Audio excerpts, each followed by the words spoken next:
की कहै छी बुझलियै। आब तऽ ठण्डी गिर पड़ल हन बुझलहुँ। आ सब मिथिलावासीके कहि दै छी जे ठण्डीमे एक रत्ती बूढ़ सूढ़के बचि कऽ रहनाइ बड़ जरूरी छै बुझलियै। आब ठण्डी खसलै हन एखनसँ। आब सब बूढ़ सूढ़ अपन कनि ध्यान राखौथ आ कनि चेतन जे छथिन घरमे बेटा पुतहु इहो सब कनि बूढ़ सूढ़के ठण्डीमे कनि ध्यान रखथुन। आब ठण्डी खसैवला छै। हमर कनिआँ की करै छै कनिआँ इएह कचरी छनै छै बुझलियै। ठण्डीमे तऽ इएह सब खाइमे नीक लगै छै कनि। आ साँझ पड़लै तऽ हमरा होइए कनिआँ कचरी छनै छियै ए बड्ड गमकैए। कनिआँ सुनै छी देखियौ रौ आवाज जे जाइ छै कचरी छनै की करै छियै। कचरी छानै छियै। ओ कनिआँ कनि चूड़ो भूजि लिअ तऽ।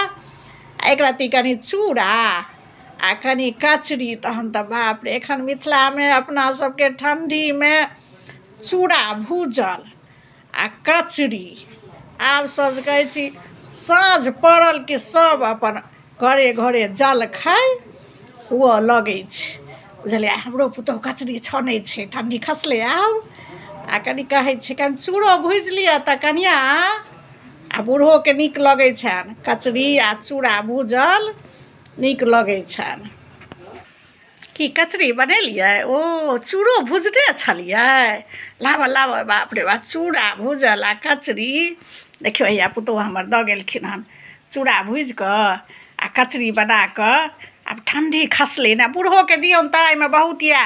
एतेक बूढ़ सूढ़ खेतै तऽ खराबी करत हमरा। एहिमे सँ जे छै से आधा निकालि लिअ आधा दिअ आ बूढ़ोके दियौन हुनको चूड़ा भूजल आ कचरी बड़ नीक लगै छनि। आब ठण्डामे तऽ कहै छी आब आइ दिनसँ साँझके कनिआँ कनि चाइयो बना लिअ मीठगरके बुझलहुँ।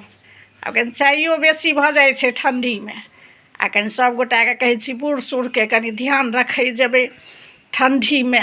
आ बूढ़ सूढ़ जे छथि से अपनो ध्यान राखौथ। आब ठण्डी खसतै आ बिहार सबमे अपना मिथिला सबमे अपना बड़ ठण्डी खसै छै ने तऽ कनि समझदारीसँ ठीक छै। जान बचेने रहू सभगोटे। हमहूँ अपन कनि ठण्डीमे कनि आब कनि ओरियाए पोरिया कऽ रहबै। पुतहु छै अपन करै धरै छै। ठीक छै राखै छी। जय मिथिला जय मैथिली।